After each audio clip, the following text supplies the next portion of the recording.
तो अपन आज पढ़ेंगे वेब एप्लीकेशन टेक्नोलॉजी और वेबसाइट कैसे काम करती है। तो अपना एजेंडा आज का है domain and hosting, web application basics and web application technology. एक तो अपन पढ़ेंगे कि डोमेन क्या होता है, होस्टिंग क्या होती है, वेब एप्लीकेशन के नॉर्मल बेसिक्स और वेब एप्लीकेशन में क्या क्या टेक्नोलॉजीज होती है। तो क्या कंफर्टेबल हो जाएगा आगे क्लासेज में।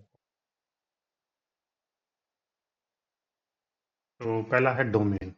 डोमेन क्या होता है? किसी भी साइट का नेम होता है। जैसे कोई साइट है, जैसे यूट्यूब ही है, इसमें जो ये नाम है ना, www.youtube.com, ये है डोमेन। ये है youtube.com डोमेन है। और इससे पहले यदि कुछ आता है वो है सब डोमेन। तो ये ऐसे होता है।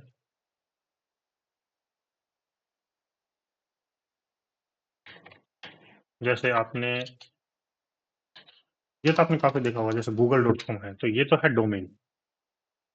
डोमेन होता है साइट का नाम, नाम क्या है ये। और जैसे अपन ने लगाया www.google.com, मतलब ये इसका सब सेक्शन है। इसमें जैसे काफी सारे हो सकते हैं, about.google.com, ये जैसे जीमेल होता है, gmail.google.com, या फिर काफी सारे होते हैं ऐसे। तो इसमें जैसे ये इससे पहले जिसमें कुछ लगा हुआ होता है वो होता है सब डोमेन। तो ये क्या है? सब डोमेन गूगल का। और ये है सब डोमेन, ये गूगल का है। और ये है मैन डोमेन google.com। जैसे ऐसे आप यूट्यूब में भी देख सकते हो, जैसे youtube.com, ये तो है domain. Domain means man website होती है, तो मैन होता है। इसके बाद होता है जैसे अपन www देखें, youtube.com, या फिर जैसे अबाउट करके देख लें, या फिर होम करके देख लें। इसमें जैसे इससे पहले कुछ भी जोड़ लें, जैसे डेव करके होता है। इससे पहले अकॉर्डिंगली जैसे अपन कुछ भी सब डोमेन बना सकते हैं। तो अपन ने ये डोमेन अपने को खरीदनी होती है। तो ये है डोमेन, ये है सब डोमेन्स। तो डोमेन और कुछ नहीं होता है। डोमेन को आप सिंपली इतना मान सकते हो कि नाम क्या है। तो ये है नाम, ठीक है। और ये है जैसे गूगल, यूट्यूब, जैसे आप अपना साइट भी बना सकते हो कुछ भी, और वो खरीद सकते हो। तो खरीदने के लिए अपने को जैसे काफी सारे प्रोवाइडर होते हैं। जैसे आप GoDaddy से खरीद सकते हो। जैसे आपको डोमेन खरीदना हो, या फिर होस्टिंगर है, काफी सारे होते हैं। होस्टिंगर है, यहाँ से आप डोमेन खरीद सकते हो। डोमेन का मतलब नाम खरीदना। जैसे आपको कोई नाम खरीदना है तो ये पहले चेक करेगा कि जैसे google.com आपको खरीदना है। आप नहीं खरीद सकते क्योंकि ये पहले से किसी ने खरीद रखा है। तो देखो, इसको चेक करते हैं। अनअवेलेबल है, मतलब ये अवेलेबल नहीं है, पहले से किसी ने खरीद रखा है। हाँ, ये सब आप खरीद सकते हो। और ये गूगल के नाम के साथ आता है, काफी महंगे होते हैं। जैसे आप अपने नाम का कोडिंग कुछ भी खरीद सकते हो। कि जैसे आप ऐसे खरीद सकते हो कि मेरे को एक डोमेन लेनी है और मेरे को खुद का साइबर सिक्योरिटी कुछ करना है। इसमें स्पेस नहीं होना चाहिए, ठीक है। ये तो ये किसी ने ले रखा है, ये अवेलेबल है। जैसे आप ये खरीद सकते हो, तो इसमें पर ईयर का चार्ज 649 है। तो ये खाली नाम है और कुछ नहीं है। ऐसा नहीं है कि आपने जैसे ये मान लो, इसमें से ये देखो, ये डोमेन्स अवेलेबल हैं काफ़ी सारी। तो इनमें से मान लो आपको, आपने ये खरीद लिया cybersecurity.pat, ओके। और ऐसा नहीं है कि आपने ये खरीद लिया, मान लो 2300 में खरीद लिया और आप इसको करोगे रे चल जाएगा, नहीं, ऐसा नहीं होगा। ये खाली नेम होता है कि आपने एक नाम खरीद लिया। तो मोस्टली वेबसाइट होती है वो आईपी एड्रेस पे रन करती है। आईपी एड्रेस होता है इंटरनेट प्रोटोकॉल एड्रेस, वो होता है ऐसा। जैसे आपने देखा होगा, में 4 पार्ट होते हैं और ये 0 से 255 तक जाता है। जैसे ये 0 से 255 तक जा सकता है एक पार्ट कोई भी। ये होता है आईपी एड्रेस। ये भी 0 से 255 जाता है। तो ये जो वेबसाइट होती है, मतलब जो आप अपने सर्वर वगैरह जो भी होते हैं वो इस पे होते हैं। तो क्या होता है कि आईपी एड्रेस थोड़ा डिफिकल्ट होता है याद करने के लिए। जैसे मैं कहूँ कि मेरी वेबसाइट इस एड्रेस पे है, तो मैं किसी को बताऊं कि भाई मेरी वेबसाइट इस पे है, आप चेक कर लेना, उसको काफी अजीब लगेगा, इसको तो याद रखना काफी मुश्किल हो जाएगा। और उसको टाइप करेगा तो भी थोड़ा मुश्किल ही रहेगा। अपन उसी को, जैसे मैं इस पे अब मेरा वेबसाइट बना दूं, मेरा कि ये वेबसाइट चलो मैंने खरीद ली और मेरे को मिल गई। मैं उसको बोलूँगा कि भाई ये देख लेना mywebsite.com चला लेना, तो उसको ये ईज़ी रहेगा। इसीलिए ये नेम है, तो ये खाली एक नेम होता है और ये होता है आईपी एड्रेस। तो आईपी एड्रेस को अपन क्या करते हैं, अपन ने वेबसाइट खरीदा, पहले तो नाम खरीद के अपन इस आईपी एड्रेस से इसको कनेक्ट कर देते हैं। इसके बाद जैसे इस पे कोई भी जाता है तो इस आईपी एड्रेस के थ्रू वो वेबसाइट चल जाता है। बाकी नॉर्मली जैसे आप ये खरीद लोगे, आप सोचोगे कि भई अपना वेबसाइट चल जाए, तो ये नहीं चलेगा। तो ये है कि जैसे आप ये है होस्टिंगर से भी खरीद सकते हो, प्राइस अलग-अलग होती है, आप जैसे जिस पे भी आपको सस्ती मिले वो खरीद सकते हो।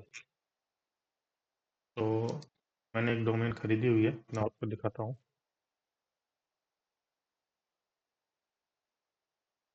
तो ये मैंने 2 डोमेन खरीदी हुई है। तो ये है thecyberresearcher.com और tcrsecurity.com। अब ये देखो, ये मैंने खरीदा और ये मैंने कहीं किसी से कनेक्ट वगैरह कुछ करा नहीं है। अब मैं इसको ओपन करके दिखाता हूँ, ये चलेगा नहीं, क्योंकि मैंने कुछ करा ही नहीं, बस खाली खरीद लिया। खरीदने से नहीं चलती।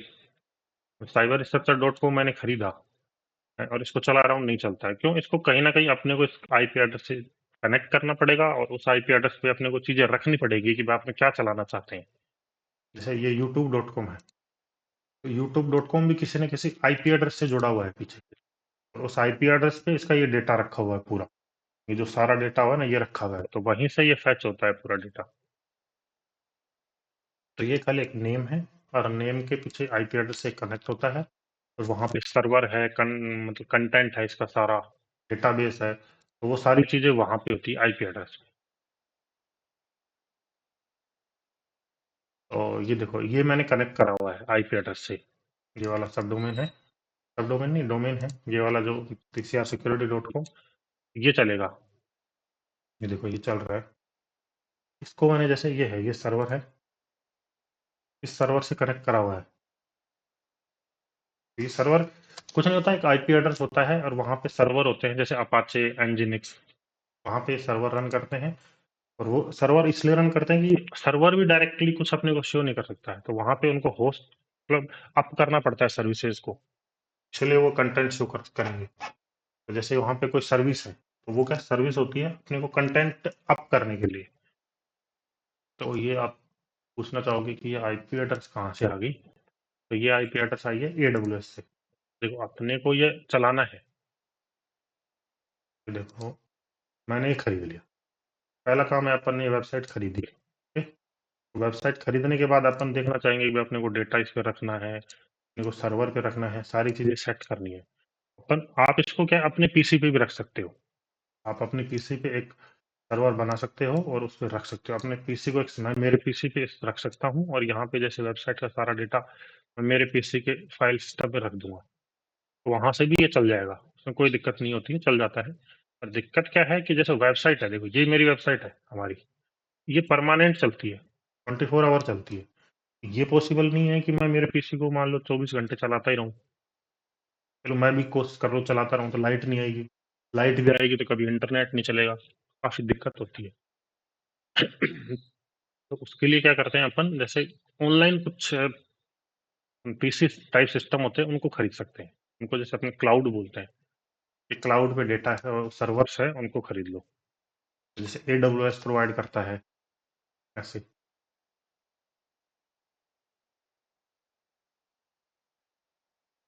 जैसे एडब्ल्यूएस प्रोवाइड करता है, एक तो यहाँ से आप जैसे सर्वर खरीद सकते हो, उस पर डेटा रख दोगे, वो एक कंप्यूटर ही देता है आपको, जैसे एक छोटा कंप्यूटर दे देगा और वो उस पर आप डेटा रख दो, वो 24 आवर चलता रहेगा। जैसे कि इस वेबसाइट का डेटा है, एक पीसी पे रखा हुआ है एडब्ल्यूएस के पे, वो क्या 24 आवर चलता रहेगा, तो ये डेटा अपने को दिखता रहेगा वहां से। अदरवाइज मैं मेरे पीसी पे भी इसको रख सकता हूँ। रखूंगा तो क्या दिक्कत आएगी कि मेरा पीसी बंद हो जाएगा कभी, तो कभी लाइट नहीं आएगी, कभी इंटरनेट नहीं आएगा, और 24 आवर चलाऊंगा तो पीसी भी खराब हो सकता है। ये है तो काफी मिनिमल चार्जेज में जैसे आपको एडब्ल्यूएस देता है, आप एडब्ल्यूएस से मतलब ऑनलाइन खरीद सकते हो। ठीक है, ये मंथली चार्जेस होते हैं, डिजिटल ओशन से खरीद सकते हो।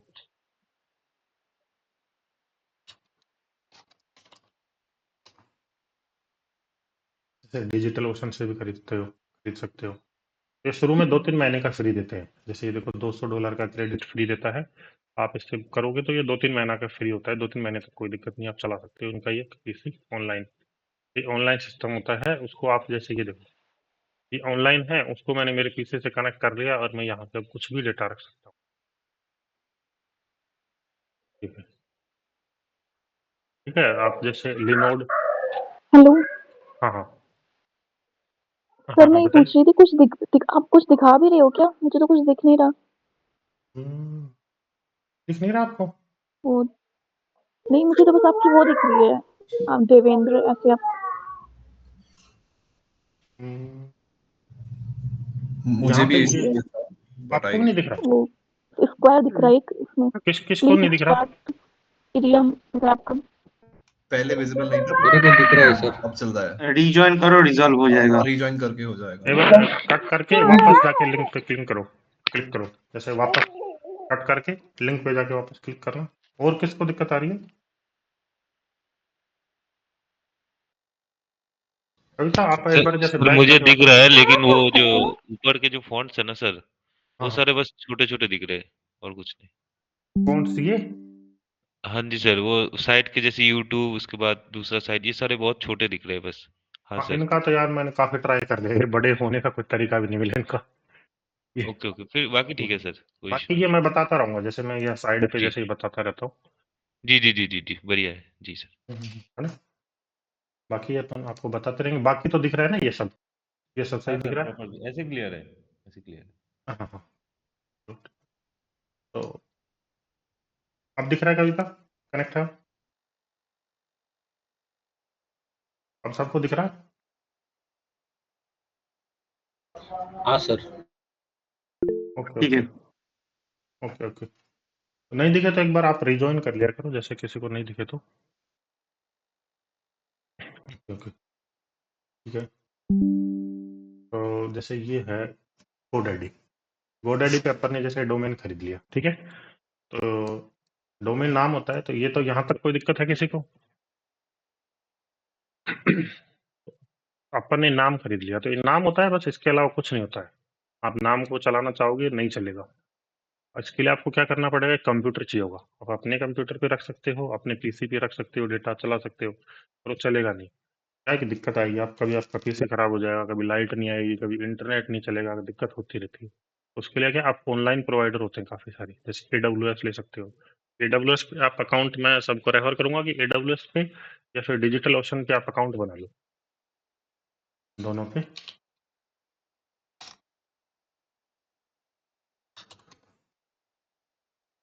तो ये 3 महीने के लिए, जैसे AWS 3 महीने के लिए आपको 1 साल के लिए फ्री टायर देता है, जिसमें आप ये सर्वर वगैरह 3 महीने तक चला सकते हो लाइट सेल का। बाकी EC2 वगैरह तो शायद 1 साल तक भी चला सकते हो, देखा नहीं मैंने, काफ़ी दिन हो गए चेक करें। तो लाइट सेल तो आप 3 महीने तक चला सकते हो। इसमें भी आप जैसे $200 का आपको क्रेडिट देगा, तो मतलब आपको $200 मिलेंगे, उन $200 को आप यूज कर सकते हो। स्टूडेंट आईडी आप लगाते हो तब तो शायद ये 7-8 महीने तक मिलता है। मतलब 7-8 महीने तक आप $200 यूज कर सकते हो, मतलब $30-40 भी आप मंथली यूज करोगे तो काफ़ी होता है। इस पे जैसे अकाउंट बना लो, अकाउंट बनने के बाद जैसे आप इसमें लॉगिन हो जाओगे, उसमें जैसे आपको सर्च करना है लाइफ स्टाइल,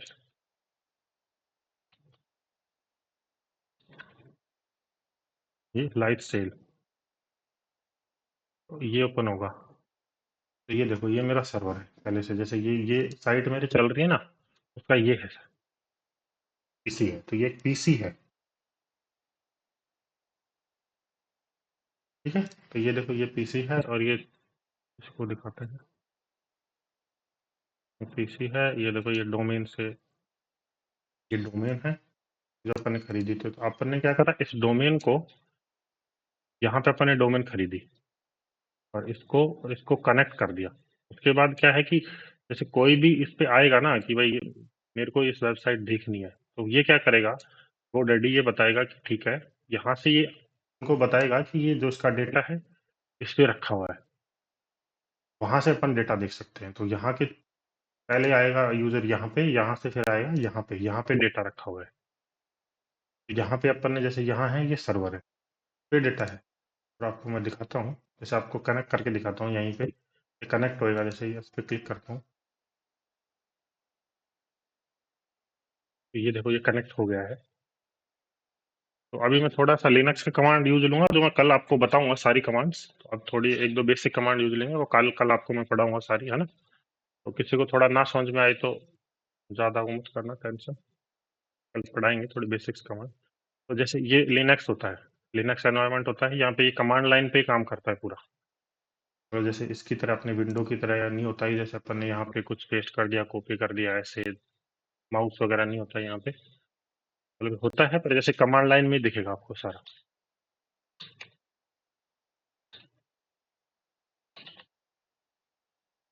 ये है, देखो ये है वेबसाइट का कंटेंट।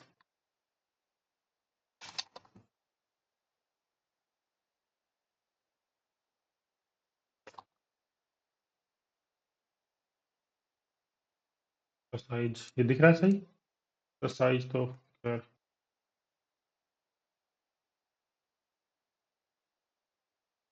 साइज भी नहीं बढ़ रहा है। तो ये है, देखो यहाँ पे ये वेबसाइट का कंटेंट है। ये देखो contact.html, post.html फाइल है, यहाँ पे रखी हुई है ये फाइल। index.html, ये देखो मैं दिखाता हूँ, यहाँ पे देखना, ये है index.html फाइल है। इस वेबसाइट पे ये फाइल रखी हुई है index.html, तो ये उसके कारण ये दिख रहा है ऐसा। ये कहाँ रखा हुआ है, इस AWS पे है, और वहां पे ये देखो ये सर्वर अपन ने खरीदा, और अपन ने इस IP एड्रेस को उसको जोड़ा।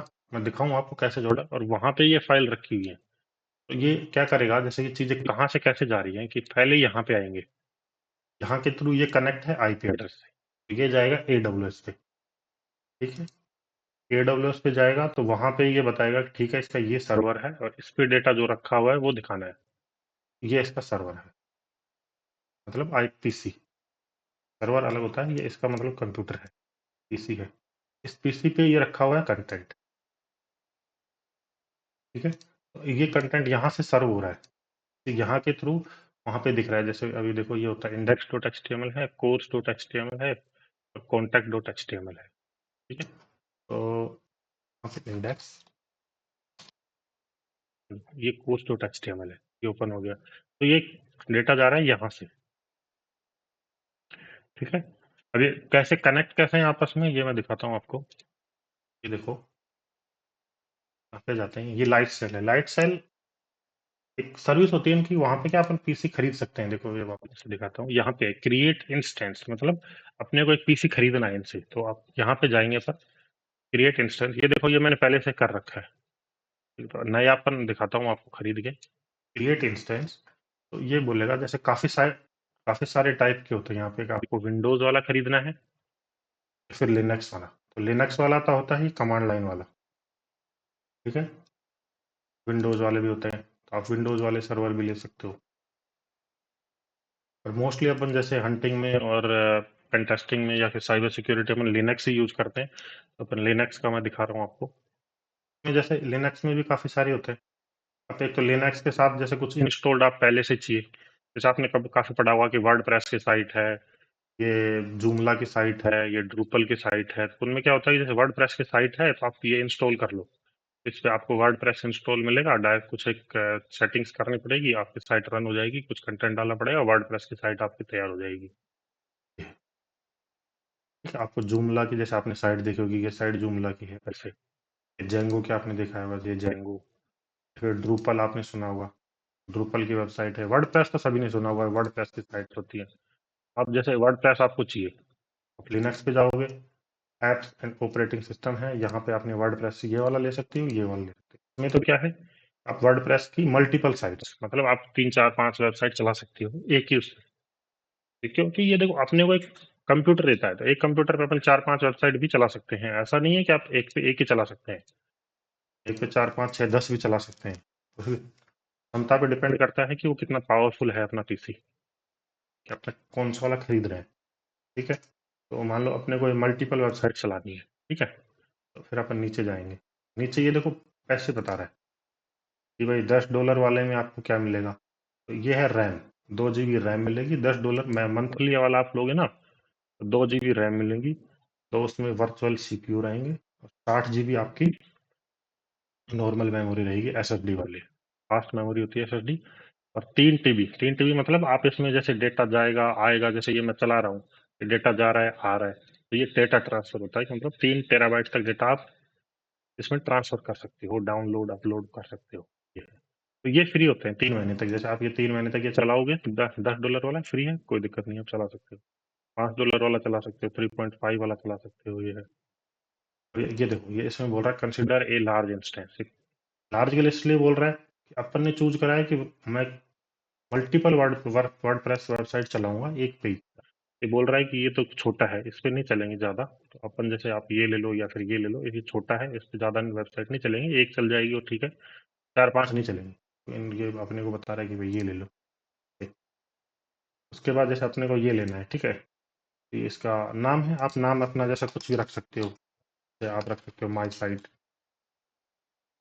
ठीक है। फिर अपने को क्लिक करना है, इस पर क्लिक करेंगे और ये पीसी आपका हो जाएगा।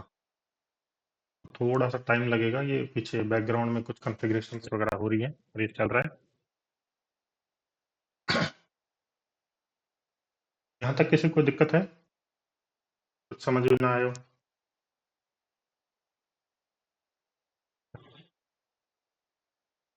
ये बेसिक सारी चीजें मैं इसलिए बता रहा हूँ कि पूरा जो अपने आगे का है वो सारा इन्हीं चीजों पे डिपेंड होएगा। वेबसाइट अपन पूरा वेबसाइट हैकिंग ही पूरा देखेंगे। बग बाउंटी में क्या वेबसाइट ही देखेंगे अपन पूरा। पहले अपने को समझ होनी चाहिए कि पीछे आगे बैकग्राउंड सर्वर वगैरह कैसे काम कर रही हैं सारी चीजें।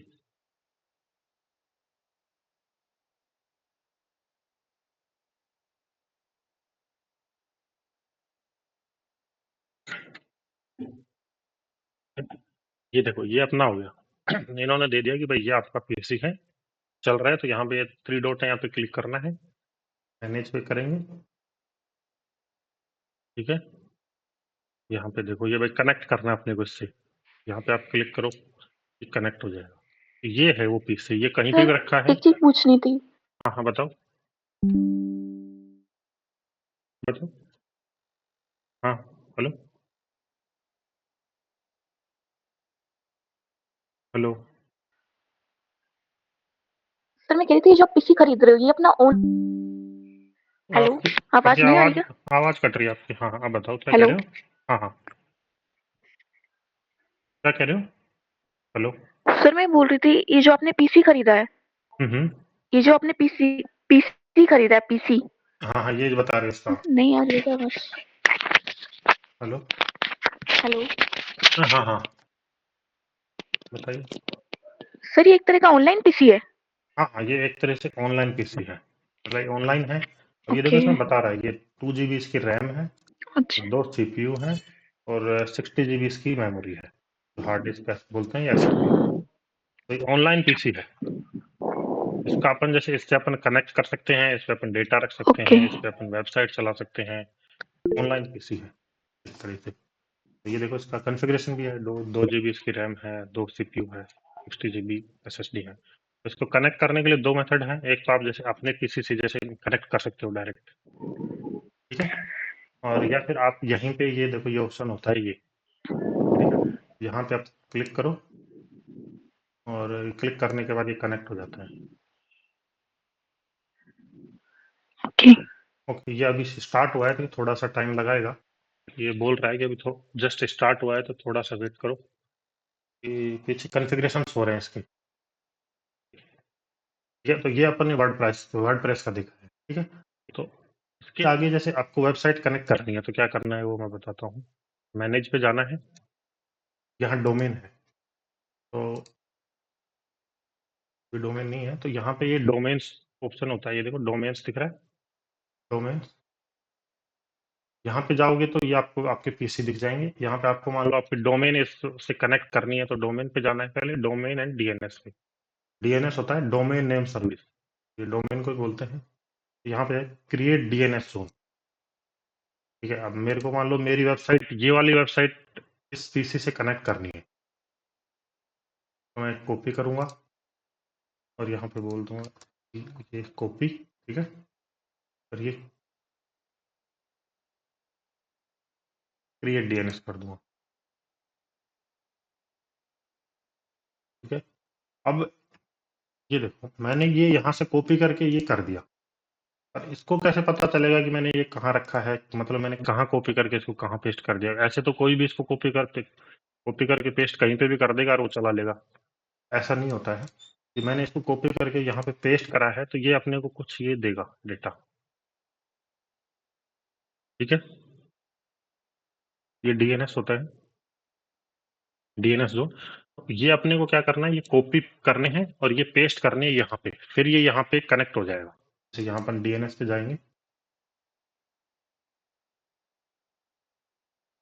तो ये देखो ये है नेम सर्वर्स, तो ये नेम सर्वर्स हैं, तो नेम सर्वर्स में अपने को ये डालने पड़ेंगे।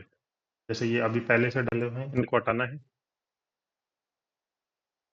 इनको डिलीट कर देता हूँ मैं। तो इससे इनको पता चलेगा कि भाई यहाँ पे ये मैं रख देता हूँ एक बार।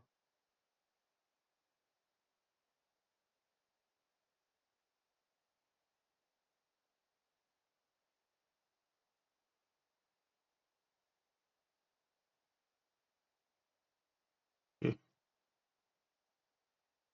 देखो,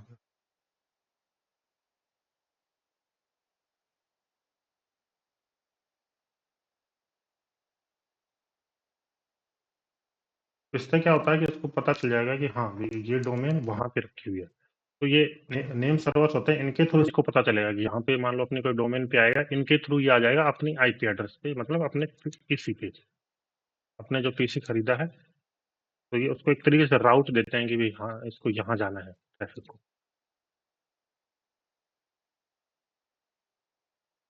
ये अब उसको सेव कर देते हैं।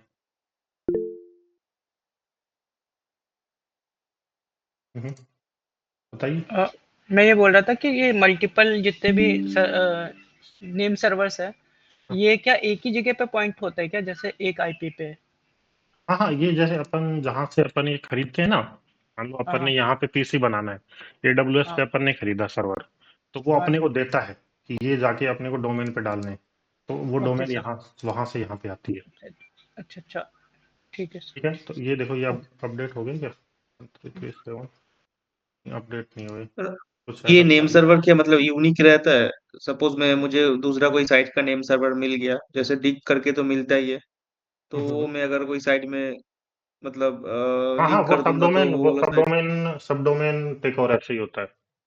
सब डोमेन टेक ओवर में आपको अच्छा। बताएंगे, वो प्रोसेस लगभग ऐसे ही होता है, तो आप समझ रहे हो, सही समझ रहे हो। सब डोमेन टेक ओवर हाँ ऐसे हाँ ही हाँ। होता है, चीजें ऐसी होती हैं थोड़ी थोड़ी। ओके। समझ गए ना आप? हाँ, तो सब डोमेन टेक ओवर में बताएंगे आपको सर अच्छे वो से। तो बेसिकली सर आप सबको जैसे समझ नंबर, रहे। हेलो।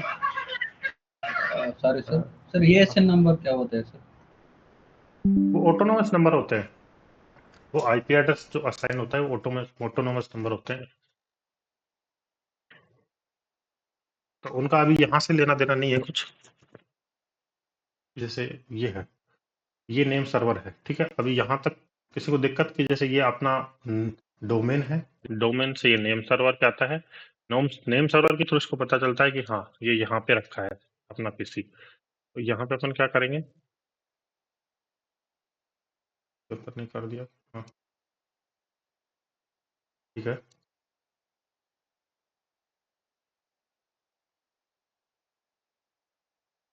यहाँ पे आप बता सकते हो कि देखो यहाँ पे अपने दोनों वो दिख रहे हैं। देखो यहाँ पे मैं क्लिक कर रहा हूँ, क्या मैं दिख रहा है, वो एक तो माई साइट अपन ने बताया बनाया था पीसी, या फिर ये पहले से रन हो रहा है। मान लो मेरे को इस पे करना है इसको, ये असाइन हो जाता है, तो ये उस आईपी एड्रेस पे ऑटोमेटिकली हो जाता है। या फिर आप आईपी एड्रेस भी दे सकते हो, या फिर स्टैटिक आईपी एड्रेस जो परमानेंट आईपी एड्रेस वो भी दे सकते हो। इसके थ्रू ये आपस में कनेक्ट हो जाते हैं, और फिर वो डेटा है तो यहाँ पे अपन जो भी डेटा रखेंगे वो पूरा डेटा दिखता है। जैसे ये है, ये मेरा सर्वर है, यहाँ पे ये पूरा डेटा रखा हुआ है और ये पूरा यहाँ पे दिखता है, इसी वजह से ऐसे कनेक्टेड है सारी चीजें। तो ये था अपना domain hosting on AWS and connect domain to the server. ठीक है, फिर अब थोड़ा वेब एप्लीकेशन के बारे में देखते हैं, बेसिक HTML और जावास्क्रिप्ट। तो पढ़ा नहीं रहे हैं, जैसे ये वेब एप्लीकेशन है, ठीक है। अब इस पे व्यू पेज सोर्स करना है, राइट क्लिक करना है, व्यू पेज सोर्स करना है,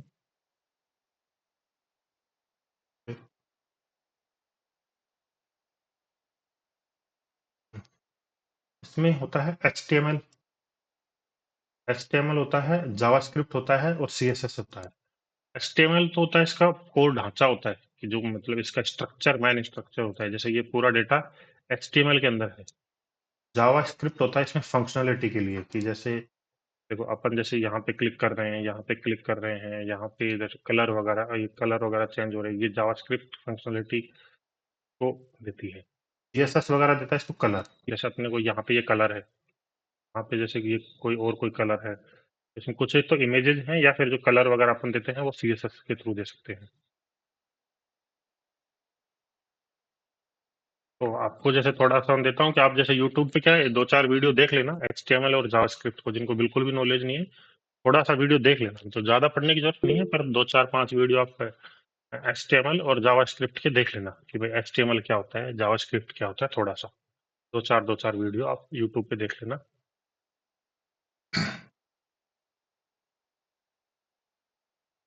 होता है फ्रंट एंड और बैक एंड। फ्रंट एंड में क्या होता है कि जो कोड अपने को यहाँ पे दिखता है ना, ये होता है फ्रंट एंड वाला कोड, जैसे ये दिख रहा है अपने को, ये है तो ये कोड अपने को देखो, ये HTML अपने को दिख रहा है, ठीक है, और इसमें जावास्क्रिप्ट भी है, CSS भी है, तो वो होता है फ्रंट एंड। और ये पूरा जो कोड जो भी दिख रहा है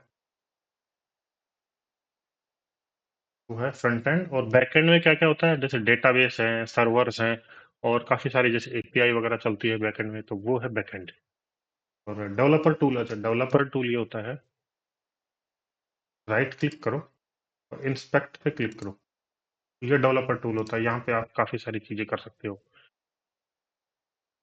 डिबगिंग वगैरह कर सकते हो, या फिर चीज़ें देख सकते हो कि भाई कौन सी चीज़ कहाँ पे है। जैसे देखो यहाँ पे मैं क्लिक कर रहा हूँ तो ये मेरे को पता चल रहा है, ये देखो ये है, ये है।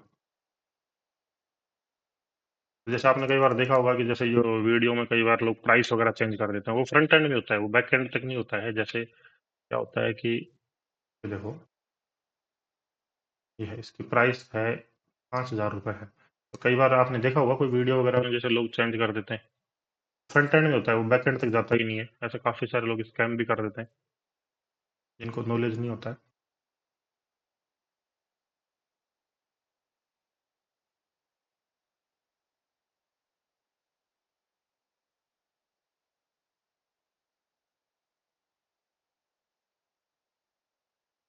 हाँ, ये देखो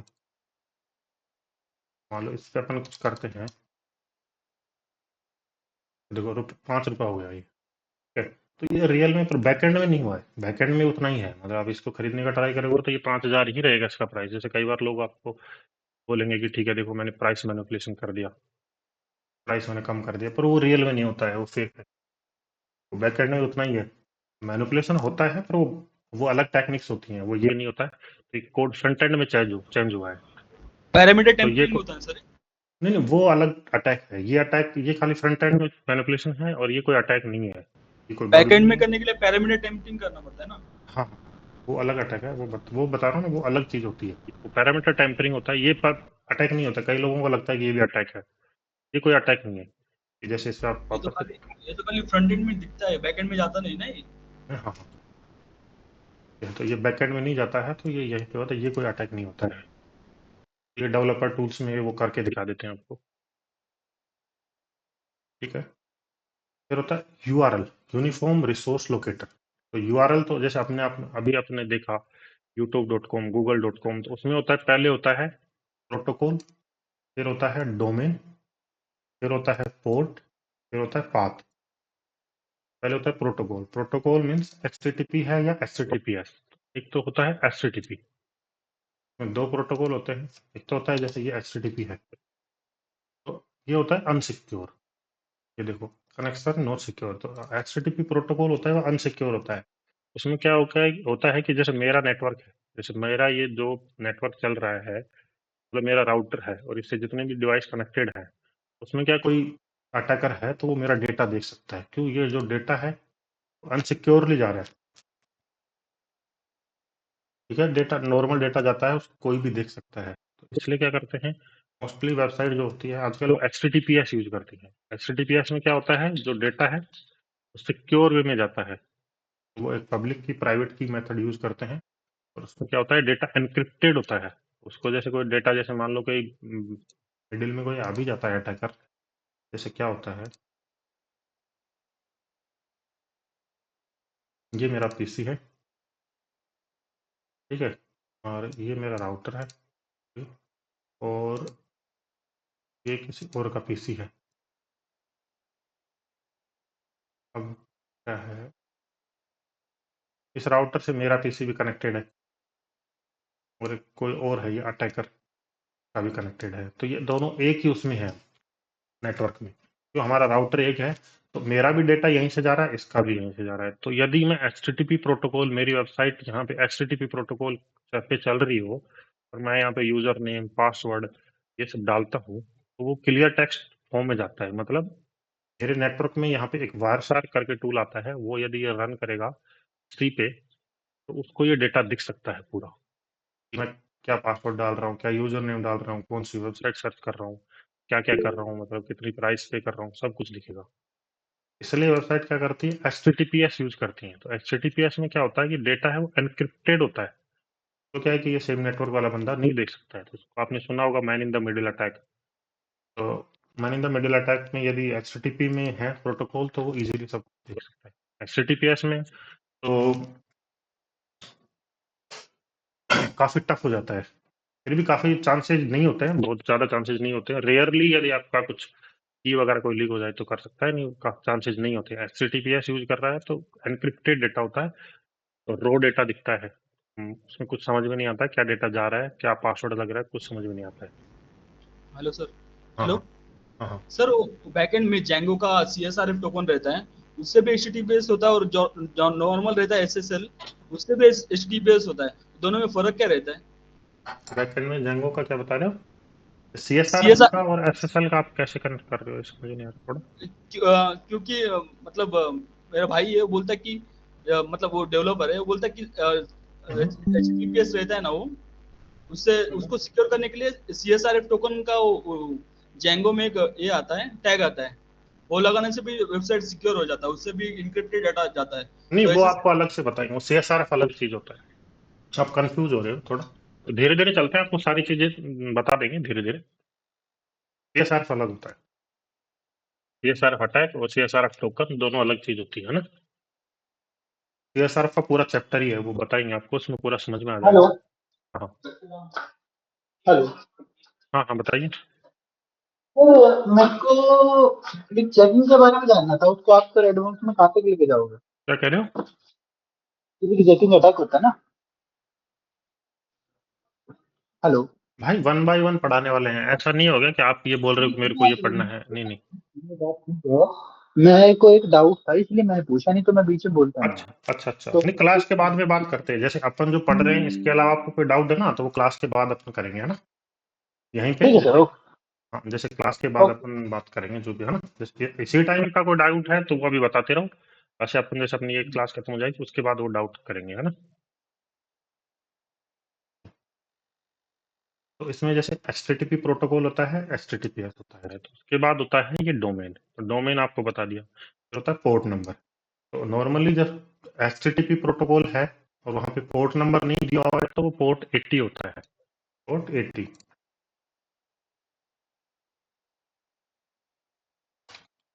ओके। और HTTPS होता है, तब होता है पोर्ट 443। तो मोस्टली आपको वेबसाइट पे यही मिलेगा, मतलब HTTP प्रोटोकॉल है तब तो पोर्ट 80 होता है, HTTPS होता है तब पोर्ट 443 होता है।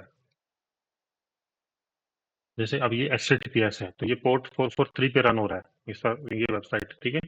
और जैसे ये अभी पोर्ट 443 पे है, HTTP पे होता तो ये पोर्ट 80 पे होता है।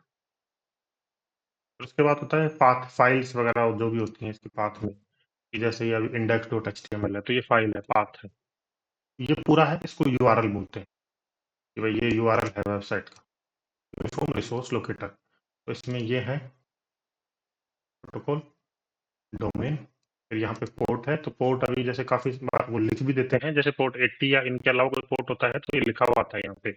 मान लो वो वेबसाइट को अलग, जैसे पोर्ट 81 यूज कर रही है तो लिखा हुआ आएगा, वो दिखेगा आपको। तो 80 और 443 के ये दिखता नहीं है, ये डायरेक्ट कॉमन होता है। ओके, तो ये HTTP और HTTPS प्रोटोकॉल हो गया। HTTP रिक्वेस्ट एंड हेडर्स, तो इसके लिए अपने को थोड़ा वर्क ओपन करना होगा। जैसे देखो ये वेबसाइट है, ठीक है, और इसको यहाँ तो इंटरसेप्ट नहीं करेंगे।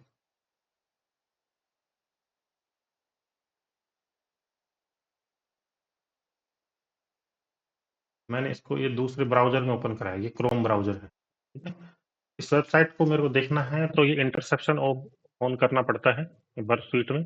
जिन्होंने इंस्टॉल नहीं करा है वो कल इंस्टॉल कर लेना। तो जैसे मैं इंटरसेप्शन ऑन करूंगा और यहाँ पे ये टूल होता है, इसके थ्रू मैं इसको देख सकता हूँ। तो यहाँ पे जैसे वापस रिफ्रेश करूंगा तो ये मेरे को यहाँ पे दिखेगा। ये देखो, ये तो होस्ट है और ये है इसका पाथ index.html। यहाँ से मैं राइट क्लिक करके रिपीटर में भेज सकता हूँ। राइट क्लिक कर रहा हूँ तो राइट क्लिक एंड रिपीटर। तो रिपीटर इसमें टैब होता है, तो उसमें क्या होता है कि जैसे मेरे को बार बार इसको नहीं लेना होता है, मैं इसको जैसे यहीं से रिक्वेस्ट अपन बार बार भेज के ये अपन देख सकते हैं ऐसे। अभी ओके कैशिंग यूज कर रहा है। इसमें देखो ये होता है हेडर्स, तो ये क्या है, होस्ट हेडर मीन्स ये है कुकी हेडर, मतलब ये जितने भी हैं एंड से पहले कोलन से पहले ये हेडर्स है। ये भी हेडर है, ये एक्सेप्ट हेडर है, ठीक है, ये एक्सेप्ट एनकोडिंग हेडर है, ये एक्सेप्ट लैंग्वेज हेडर है, इफ मॉडिफाइड हेडर है, ये रेस्पॉन्स में है। जैसे होस्ट हेडर होता है डोमेन, मतलब होस्ट क्या है, tcrsecurity.com, तो ये है डोमेन, ठीक है, ये डोमेन है। और ये index.html है इसका पाथ। ये देखो, ये अपने मैंने बताया था URL में, ओके। और ये रेस्पॉन्स हेडर्स होते हैं, जैसे डेट हेडर है, ई टैग है। इनको याद करने की कोशिश नहीं करना, बस इनको देखना है, धीरे धीरे आपको कंफर्टेबल हो जाओगे। बार बार इनको देखोगे तो आप देखते रहोगे। तो ये देखो सर्वर है, सर्वर इस पर अभी क्लाउडफेयर है, ठीक है, ये CFA है तो इसका क्लाउडफेयर का वो होता है, ओल्ट SVC, ये भी क्लाउडफेयर में होता है। तो ये है सब, ये सब हेडर्स है। ये रेस्पॉन्स में है, ये तो है रेस्पॉन्स और ये है रिक्वेस्ट। तो ये रिक्वेस्ट है, ये देखो लिखा होता है रिक्वेस्ट एंड रेस्पॉन्स। तो रिक्वेस्ट में जो हेडर दिख रहे हैं, होस्ट हेडर, कुकी हेडर, ठीक है, कैश कंट्रोल, ये भी हेडर है, ये भी हेडर है, ये सब हेडर है। और ये रेस्पॉन्स के हेडर्स है, जैसे सर्वर हेडर है तो सर्वर कौन सा है, ऐसे, ठीक है। तो ये हो गया HTTP request and HTTP response headers. ये बाद में अपन और क्लासे करेंगे तो धीरे धीरे आपको समझ में आता जाएगा, ये खाली आपको थोड़ा थोड़ा बता रहे हैं। फिर होते हैं HTTP रिक्वेस्ट मेथड्स।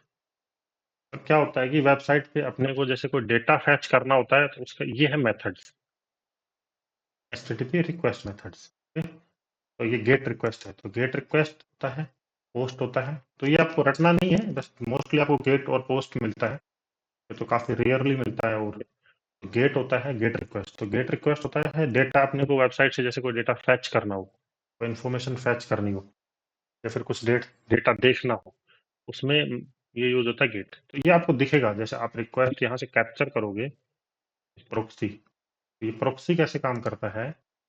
तो ये जो अपने बर्फ यहाँ पे चलाया है, ये ऐसे काम करता है कि जैसे यहाँ पे है,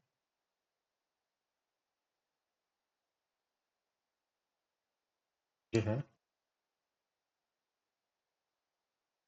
ओके। तो ये अपनी रिक्वेस्ट, अपना पीसी है, यहाँ से ये रिक्वेस्ट जा रही है, ये रिक्वेस्ट आ रही है। तो ये मान लो अपना सर्वर है, यहाँ पे अपना वेबसाइट का डेटा रखा हुआ है, और ये अपना कंप्यूटर है, अपना पीसी जो ये है, यहाँ पे ये चल रहा है। तो ये रिक्वेस्ट जाती है और ये रिक्वेस्ट यहाँ से आती है, ये वहीं से पूरा डेटा आता है। देखो ये डेटा है, ये मेरे कंप्यूटर पे तो रखा नहीं हुआ है, कहीं ना कहीं दूसरे पीसी पे, या फिर जैसे ऑनलाइन रखा हुआ है। मैंने बताया था ये कहाँ रखा हुआ है, AWS पे। तो मेरे को डेटा चाहिए होगा तो ये रिक्वेस्ट मेरे कंप्यूटर से रिक्वेस्ट जाएगी AWS वाले से, और वहां से ये डेटा लेके आएगी। तो ये डेटा सारा कहाँ पे रखा हुआ है, AWS पे, मैंने दिखाया था आपको, course.html, index.html, ये सब AWS पे रखा हुआ है। तो ये रिक्वेस्ट यहाँ से जाएगी वहां से डेटा लाने के लिए, और ये रिक्वेस्ट वहां से आएगी वापस। तो ये बर्फ स्वीट क्या करता है, बर्फ स्वीट क्या, इनके बीच में अपन इसको खड़ा कर देते हैं, और ये डेटा अपन देखने के लिए करते हैं कि क्या तो जा रहा है और क्या वहां से वापस आ रहा है। एक इंटरसेप्ट करते हैं, डेटा को अपन इंटरसेप्ट कर लेते हैं और डेटा को अपन देखने के लिए बर्फ स्वीट को यूज करते हैं। तो ये डेटा यहाँ से गया है, वापस आ रहा है, तो ये बर्फ स्वीट है। ये बर्फ स्वीट क्या करता है, जैसे ये है डेटा, ये रिक्वेस्ट देखो, अभी मैं इंटरसेप्ट ऑन है और ये रिक्वेस्ट जा रही है, तो ये रिक्वेस्ट है जाने वाली, ठीक है ठीक है। अब इसको मैं रिपीटर में भेजता हूँ, तो यहाँ पे आपको दोनों दिखेंगे। देखो ये तो रिक्वेस्ट है जाने वाली है, और ये वहां से वापस आया है रेस्पॉन्स सर्वर से, ऐसे है। तो ये रिक्वेस्ट का दोनों दिखा देता है कि भाई ये तो रिक्वेस्ट गई है और ये रेस्पॉन्स आया है। ये बर्फ स्वीट में अपने को दिख जाता है। बर्फ स्वीट एक इंटरसेप्शन के थ्रू अपन क्या है कि देखने के लिए, जो अपने को काफी सारी टेस्टिंग करनी होती है, इसलिए अपने बर्फ स्वीट होता है कि इसमें अपन देख देख के टेस्टिंग करते हैं। यहाँ पे टेस्टिंग करेंगे, यहाँ पे टेस्टिंग करेंगे, तो यह आने वाले क्लासेस में आपको बताएंगे पूरा। इसमें होता है मेथड होता है पोस्ट, रिक्वेस्ट मेथड में होता है पोस्ट। पोस्ट होता है कि जैसे अपने को अपनी प्रोफाइल अपडेट करनी होती है या फिर अपना नेम अपडेट करना होता है, जैसे कुछ अपडेट करना होता है ना, वहां पे होती है पोस्ट मेथड होता है रिक्वेस्ट। पुट होता है जहाँ पे अपने को कुछ डेटा रखना हो स्पेसिफिक, जैसे कोई फाइल रखनी हो या फिर कुछ रिप्लेस करना हो, तब पुट मेथड होता है। डिलीट होता है मेथड, तब अपने को जैसे ही सर्वर पे कुछ डेटा डिलीट करना हो, उसके लिए डिलीट रिक्वेस्ट होता है। जैसे उसमें क्या है कि यहाँ पे जैसे ये गेट लिखा हुआ है, यहाँ पे डिलीट लिखा हुआ आएगा। फिर होता है पैच। पैच मतलब अपने को कुछ चेंज करना हो, वहां पे कुछ अपडेट करना हो। ये हेड होता है, खाली रेस्पॉन्स ही देखना है अपने को। मान लो इसका रेस्पॉन्स देखना है, मेरे को डेटा जैसे कुछ नहीं चाहिए, कि रेस्पॉन्स देखना है कि क्या क्या रेस्पॉन्स है। तो ये रेस्पॉन्स हेडर से दिखेंगे। जैसे नॉर्मली आपको क्या है, यहाँ पे ये डेटा दिखेगा वेबसाइट का, इसमें रेस्पॉन्स हेडर से दिखते हैं। हेड में होता है ऑप्शंस। तो ऑप्शंस मतलब ऑप्शंस अपन लगा के ये देख सकते हैं कि इसमें कौन कौन से मेथड अलाउ है। कि जैसे अपन ने गेट देखा, ऑप्शन होता है कि जैसे अपन ऑप्शन चेक कर रहे हैं ऑप्शंस मेथड से, ये देखो बता रहा है कि भाई आप गेट मेथड लगा सकते हो, पोस्ट लगा सकते हो, ऑप्शन लगा सकते हो, हेड लगा सकते हो। ये मेथड यहाँ पे चल सकते हैं। देवेंद्र भाई, सॉरी हाँ टू इंटरप्ट यू। हाँ मुझे मैं ना थोड़ा मेरे ऑर्गेनाइजेशन में रैंसमवेयर हुआ है, ठीक है, तो मैं P1 कॉल पे हूँ, ठीक है। मुझे कोई डाउट आएगा तो मैं ये इसके वीडियो आप अपलोड कर देना, हाँ हाँ, मैं वीडियो देख लूंगा, मिलेगी, वो कोई देख दिक्कत नहीं लूंगा। है ना। वीडियो स्टार्टिंग से डाउनलोड कर, आप वो कर रहे हो ना आप रिकॉर्डिंग? हाँ हाँ हाँ, वीडियो पूरा मिलेगा, ठीक है। ठीक है भाई, मैं लिव कर रहा हूँ, ठीक है। हाँ कुछ डाउट हुए वीडियो मैं आपसे पूरा पूछ मिलेगा, वो लूंगा। कोई दिक्कत नहीं है, सबको मिलेगा वीडियो, है ना। ठीक ठीक है भाई, ठीक है, ओके, थैंक यू भाई। तो फिर होता है ट्रेस। तो ट्रेस मेथड होता है अपने को, ये डेवलपर के काम का ही होता है कि जैसे अपने को कोई रिक्वेस्ट ट्रेस करनी है कि वहाँ पे कोई दिक्कत है या नहीं है, तो ट्रेस और कनेक्ट ये आपको कभी नहीं दिखेगा वेबसाइट में, ये डेवलपर के यूज होते हैं। फिर होता है स्टेटस कोड, कि रेस्पॉन्स में जैसे आपने काफी बार देखा होगा कि 10011 आता है, मतलब इंफॉर्मेशनल है। ये आपको आगे पढ़ेंगे तब और ज्यादा चीजें समझ में आ जाएंगी। जैसे 200 है वो सक्सेस हो गया, 30 में होता है वो रिडायरेक्शन होता है, 40 मतलब होता है कि क्लाइंट साइड एरर, मतलब अपन ने कुछ गलत करा है उसकी वजह से कोई एरर आ रही है, वो होता है 400 में। और सर्वर साइड में यदि आपने कुछ करा, सर्वर साइड से कोई एरर आ रही है, वो होता है 500 या 501, कैसे होता है। फिर होता है जेसन। और जेसन में होता है कि जावास्क्रिप्ट ऑब्जेक्ट नोटेशन होता है, और ये जैसे अपने को डेटा लाने और ले जाने में काम होता है इसका। तो ये जेसन डेटा ऐसे लिखा होता है, कर्ली ब्रैकेट में होता है, काफी इजी होता है, जैसे कर्ली ब्रैकेट में लिखा हुआ रहता है, तो आप इजीली पहचान जाओगे। इस टाइप में होता है जैसे कर्ली ब्रैकेट और एम्प्लॉय, और फिर ये होता है की वैल्यू पेयर में, जैसे की है फर्स्ट नेम जॉन, फिर की है लास्ट नेम, वैल्यू ये है, ये की वैल्यू पेयर में होता है जेसन डेटा। कर्ली ब्रैकेट में आपको डेटा दिखे, वो जेसन में ही होता है हमेशा, ठीक है।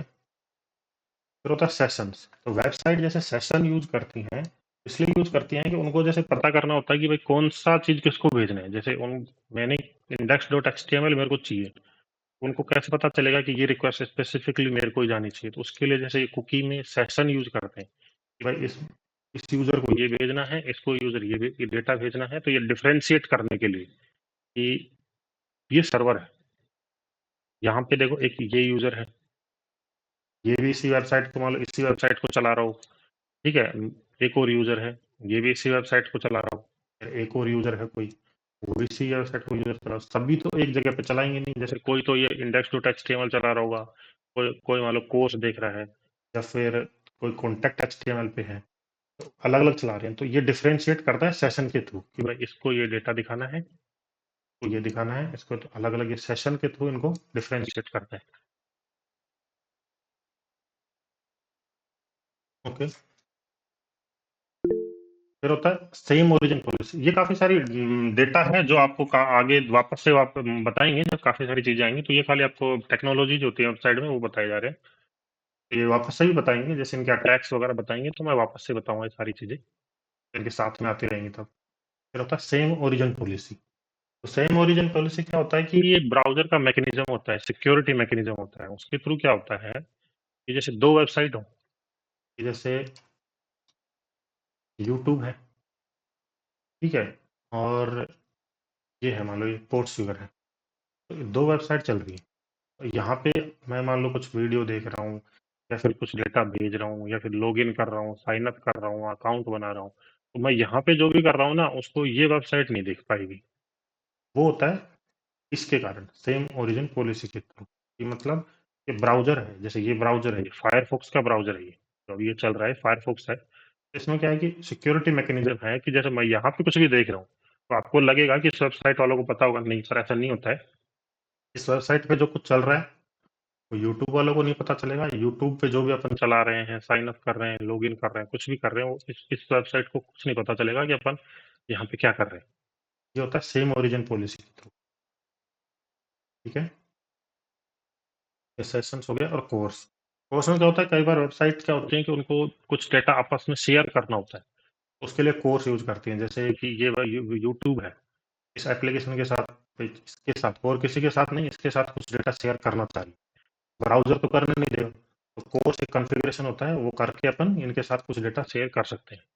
कुछ स्पेसिफिक अपन चाहेंगे भाई मैं इसी वेबसाइट के साथ कुछ डेटा शेयर करना चाहते हैं, तो वो आपस में डेवलपर ये सेटिंग कर देते हैं। कोर्स का क्रॉस ओरिजिन रिसोर्स शेयरिंग बोलते हैं इसको, क्रॉस ओरिजिन रिसोर्स शेयरिंग। मतलब क्रॉस ओरिजिन हम रिसोर्स शेयर करना चाहते हैं इस वेबसाइट के साथ, तो वो डेवलपर कॉन्फ़िगरेशन कर देते हैं, तो वो देख सकते हैं। फिर ये वेबसाइट इसको देख सकती है, तो अपन ये वेबसाइट आपस में चाहेंगे तब। ऐसा नहीं है कि इन्होंने कोई सेटिंग नहीं करी है बैकएंड में तो ये देख लेंगे, ऐसा है। जैसे ये वेबसाइट में मैं कुछ कर रहा हूँ तो यूट्यूब वालों को नहीं पता चलेगा कि मैं यहाँ पे क्या क्या कर रहा हूँ। तो इनका आपस में कोई वो नहीं है, दोनों इंडिपेंडेंटली चल रही है। और ये सेम ओरिजिन पॉलिसी के थ्रू कुछ नहीं देख पाएंगे, तो ये कोर्स नहीं होता है। तो थैंक्स फॉर ज्वाइनिंग। तो